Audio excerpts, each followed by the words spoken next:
is going to be devalued to some fraction of what it is now. That means that the Germans daily are producing real vendable goods, and they're shipping them off to these welfare queens, mainly in the southern tier of Europe.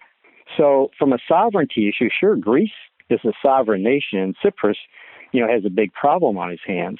But this is all the result of this faulty European Union organization that started out with the best of intentions to preserve world peace by eliminating trade barriers in Europe. That was wonderful. And then it was hijacked early on by the European federalists, let's call them, who said, oh, well, if free trade is good, and we have open borders for trade and the free trade movement of goods, services, and people, well, let's have a unified nation.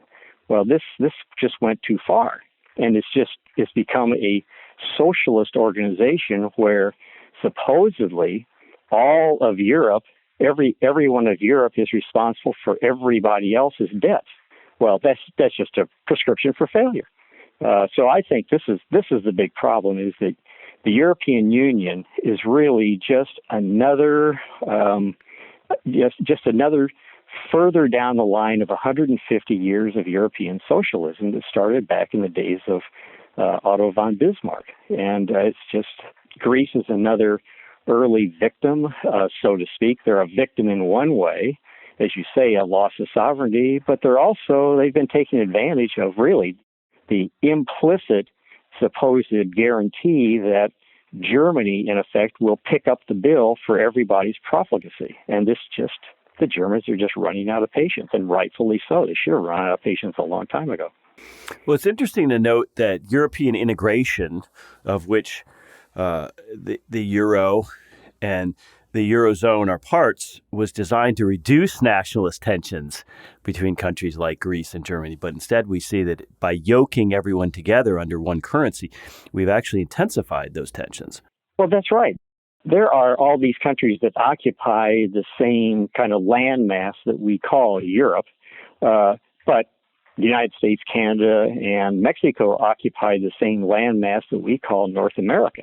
But hopefully, we're not trying to have a federal union of Canada, the United States, and Mexico. I don't see that there's any need for it, and I don't see that there's really any desire for it. The Greeks are not the Germans are not the French, and there's really nothing wrong with that.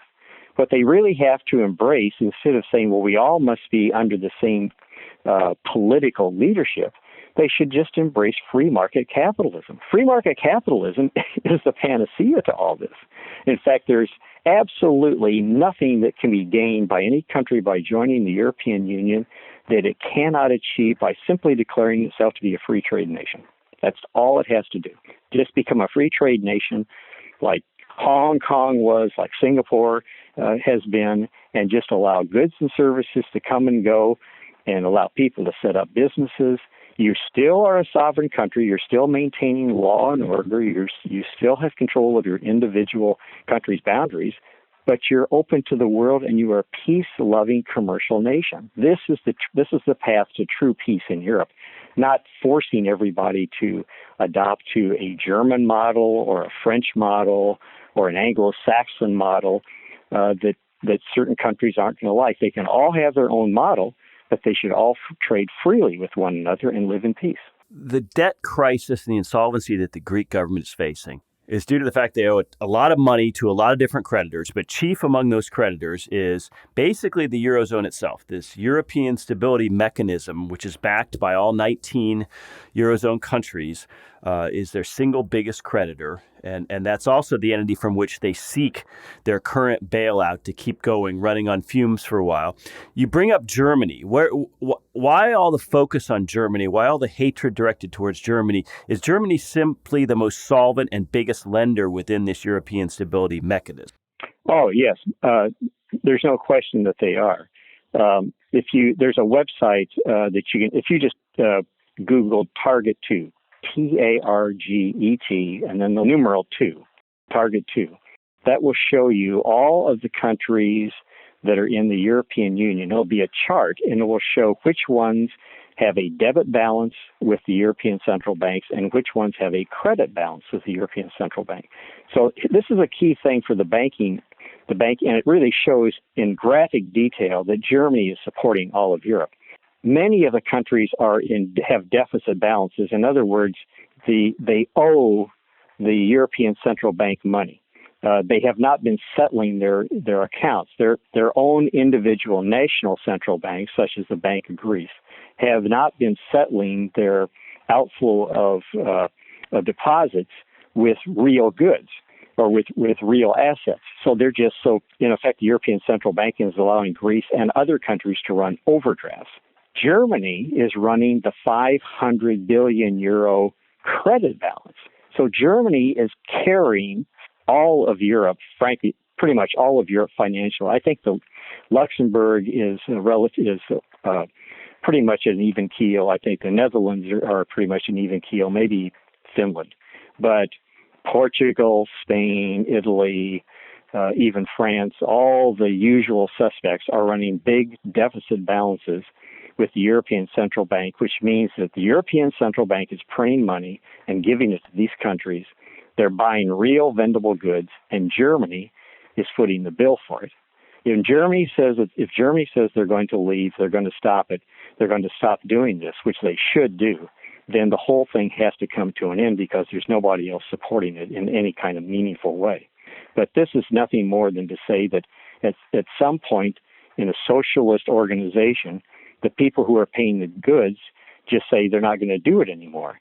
And Germany has the right to do this because it's a sovereign country. Here in the United States, if we taxpayers who always wind up footing the bill for all the taxes that the government wastes on all their welfare programs, we would like to not have to do that, but we're tied to this unified state and we can't get away from it.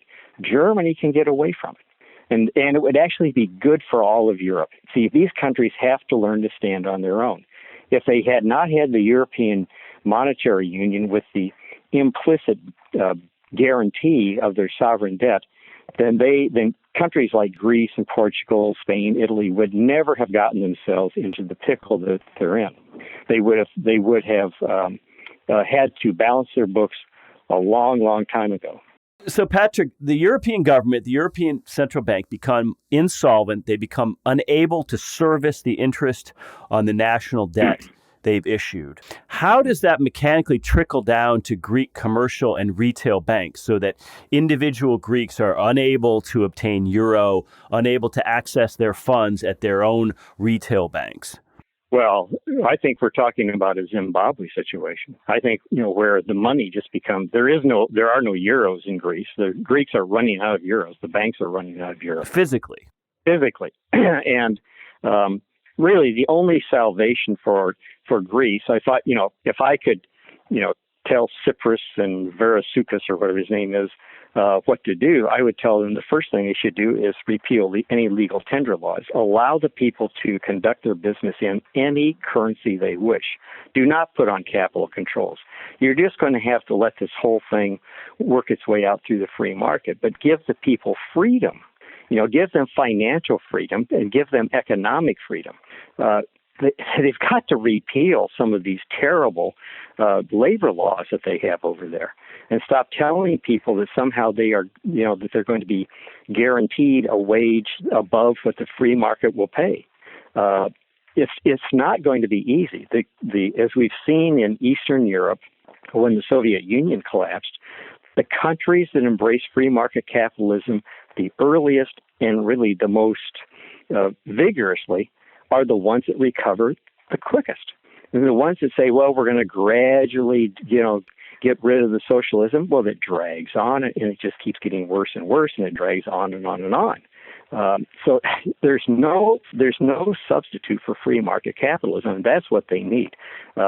When I read what the socialists want to do, they want to have capital controls. You can only get 60 euros a day out of your bank if your bank has euros to give you. And now there's no money in the country. People can't pay their rents.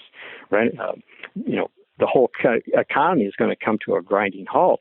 well, then you've got to allow the people to use other forms of currency. You've got to free up trade. You've got to turn Greece into a Singapore and a Hong Kong. And if the Russians want to come in and invest, you've got to let the Russians come in and invest. If they want to use rubles, let them use rubles. The Europe has created this horrible monster, and it's all because of socialism. And they've got to allow the poor Greeks to earn a living and start paying their bills. It isn't going to be easy, but the more constraints you put on them, the more constraints the Greek government puts on the Greek people, the longer this is going to drag out and the more pain and suffering the Greek people are going to experience. Well, it's shocking, but it's also fascinating. I mean, we are literally on the precipice of a humanitarian crisis in what we think of as a first world nation. I mean, we could see supermarkets that look like Venezuela. I also have read, this is quite a while ago, that if you travel to Greece, that hope you don't get sick, because apparently the pharmacies do not have drugs, because the pharmacies have not been able to pay their bills to where they're importing drugs. So, I mean, this thing is going very deep. People look at Greece and say, "Oh, the sun still shines. These Greek cities in the Mediterranean are still beautiful, and you can still, your dollar goes a long way and everything." Well, that's just the surface. Below the surface are people that are in abject poverty, and things are getting worse, and they're going to have a real crisis over there in all kinds of ways. Well, you better hope that Greek airport has jet fuel on the premises to fuel your plane home. But, you recently wrote this great article for the Free Market Foundation where you talk about the unfolding Greek crisis in the context of Say's law. And, we hear so much from what Hayek called the socialists of all parties about how we need demand-side stimulus, whether that's through fiscal measures or whether that's through monetary policy. But you come to the conclusion that we need the opposite. We need production stimulus, and we need to obey Say's law. So talk about Say's law in the context of what's happening in Greece. Well, Say's law says that it really is the extreme, very logical idea that you can't consume what you have not produced. And therefore, it is actually production that creates supposed demand. I use the example in my argument of a farmer who raises corn. He specializes in corn. If he didn't, for one thing, people have found that specialization leads to greater productivity. So instead of a farmer having a little plot for everything, he needs some corn and some beans, and maybe he has some pigs and some cattle. He decides he's going to become a corn farmer, or he's going to become a cattle farmer. Let's say a corn farmer.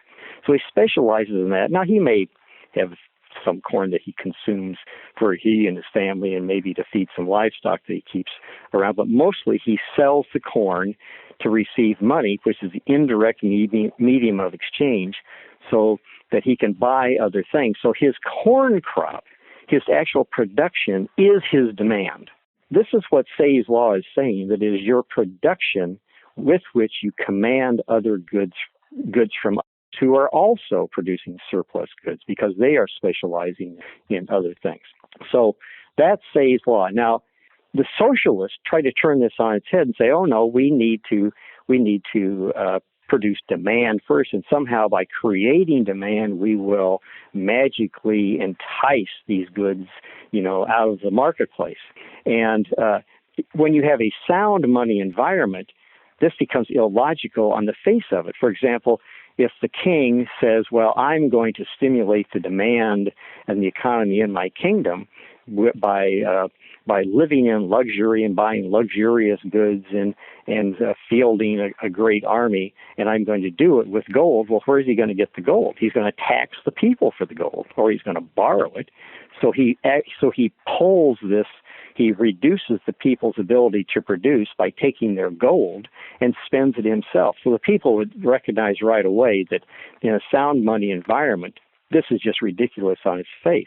But in a fiat money environment, Keynes, I think, saw that in a fiat money environment, all this is sort of hidden. The government becomes, the central bank becomes sort of a counterfeiter of money, and with the same result, in that it's hiding its real theft of what it's doing to spend money to create this demand. But it isn't. But all it's really doing is causing prices to rise and causing dislocations in the structure of production.